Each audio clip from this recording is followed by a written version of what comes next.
প্রিয় ছাত্রছাত্রীরা, আজ আমি তোমাদের কাছে ক্লাস 6-এর প্রশ্নবিচিত্রা ভূগোলের মডেল 4-এর কোশ্চেনগুলো সম্বন্ধে আলোচনা করব। আমি প্রথমে বলে দেবো, এখানে অনেক কোশ্চেন আছে যেগুলো পরীক্ষা হবে না সেকেন্ড ইউনিট টেস্টে। যেমন অনেক কোশ্চেন এবারে বায়ুদূষণ থেকে দিয়েছে, যেগুলো দেখো আমি গোল করে দিয়েছি নীল পেন দিয়ে, সেগুলো বেশিটাই বায়ুদূষণ থেকে দিয়েছে। আমি কিছুগুলো উত্তর করে দিয়েছি, আবার কিছুগুলো করিনি। তোমাদের যদি দরকার হয় অবশ্যই তোমরা আমাকে কমেন্ট করে জানাবে, তাহলে আমি উত্তরগুলো তোমাদেরকে বলে দেব। একের দাগে আছে, একে কত বছর আগে জলেই পৃথিবীর প্রথম প্রাণের আবির্ভাব হয়েছিল? উত্তর হবে 350 কোটি। দুয়ের দাগের ইউরেশিয়া কাকে বলে?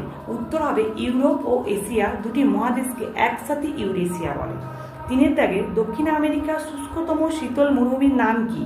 উত্তর হবে আটাকামা মরুভূমি। চারের দাগের ওশিয়ানিয়ার প্রধান পর্বতশ্রেণীর নাম কি?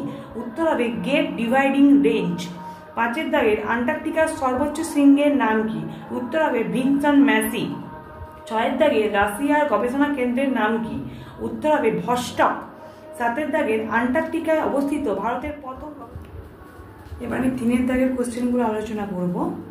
তিনের দাগের একে দেখো, পৃথিবীকে নীল গ্রহ বলা হয় কেন? এটা আমি তোমাদেরকে দেখো, এটা আমি ছায়া সহায়িকা নিয়ে নিয়েছি। পেজ নম্বর দেখতেই পাচ্ছ 82-তে। এই যে নীল গ্রহ কাকে বলা হয় এবং কেন, এটা মুখস্থ করলেই হবে। এটা কিন্তু ছায়া সহায়িকা, ঠিক আছে? তোমরা চাইলে রায়মাটির সহায়িকাও ব্যবহার করতে পারো। দুয়ের দাগে দেখো, জলচক্র কাকে বলে?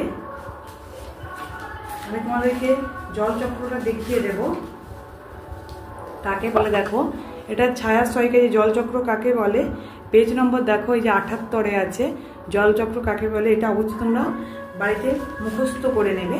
তারপর দেখো, পরিবহন পদ্ধতি কাকে বলে আছে। এটা আছে দেখো পেজ নম্বর 117-তে। পরিবহন পদ্ধতি কাকে বলে? ছায়া সহায়িকা থেকে। এটা মুখস্থ করে নেবে অবশ্যই। ছায়া সহায়িকা থেকে আমি তোমাদেরকে বলছি, তোমরা চাইলে রায়মার্টিনের সহায়িকাও আমি খুঁজে দেবো। তোমরা যদি ছায়া সহায়িকাতে না পাও অবশ্যই আমাকে কমেন্ট করে জানাবে, আমি অবশ্যই রায়মার্টিনের সহায়িকা দিয়ে দেখিয়ে দেব। হিমমণ্ডল কাকে বলে? হিমমণ্ডল কাকে বলে এটা আমি তোমাদেরকে বলবো টেক্সট বই থেকেই পড়ার জন্য, কারণ টেক্সট বইতে ভালো আছে। এটা দেখো পেজ নম্বর 52-তে, এই যে হিমমণ্ডল কাকে বলে এটা পুরোটা মুখস্থ করলেই হবে। গ্রিন হাউস কাকে বলে এটা বায়ুদূষণের চ্যাপ্টারতে আছে। তোমাদের তো এবারে ইউনিট টেস্টে বায়ুদূষণ পরীক্ষা হবে না, তাই সেই কারণে আমি পেজ নম্বর বললাম না, ঠিক আছে? এবার দেখো চারের দিকে হচ্ছে কি আছে, বায়ুমণ্ডল না থাকলে কি হতো? এটা ছায়া সহায়িকাতে, ঠিক আছে? ভূগোলের ছায়া সহায়িকাতে পেজ নম্বর 79-তে দেখো বায়ুমণ্ডল না থাকলে কি হতো।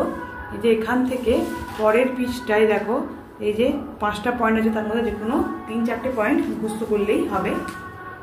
তারপরে দেখো আবহাওয়া ও জলবায়ুর পার্থক্য লেখো। যেটা আমি আগেও বলেছিলাম তোমাদেরকে, যে আবহাওয়া জলবায়ুর পার্থক্য অবশ্যই টেক্সটে 45 নম্বর পেজে এই যে আবহাওয়া জলবায়ুর হচ্ছে যে পার্থক্য আছে, এটা মুখস্থ করলেই হবে।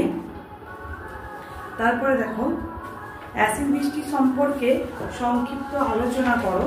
এটা তোমাদেরকে হচ্ছে সেই আবার হচ্ছে বায়ুদূষণের চ্যাপ্টার থেকেই কোশ্চেনটা তুলে দিয়েছে।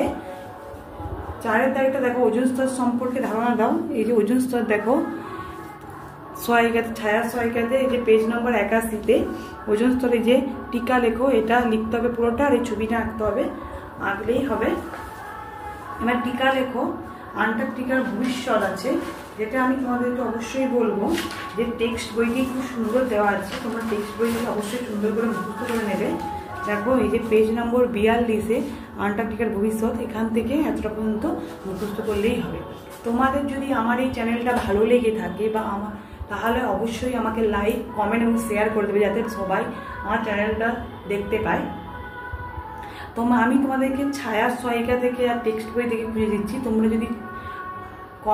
যদি হচ্ছে ছায়া সহায়িকা থেকে না পাও, তাহলে অবশ্যই রায়মার্টিনে খুঁজবে। রায়মার্টিন যদি না পাও আমাকে কমেন্ট করে জানাবে, আমি রায়মার্টিন থেকেও তোমাদেরকে দেখিয়ে দেবো ডায়ালমাটিনের কোন চ্যাপ্টারে কোন কোশ্চেন আছে। ধন্যবাদ। আমি পরের দিন অবশ্যই তোমাদেরকে মডেল 5-এর কোশ্চেনগুলো আলোচনা করে দেবো।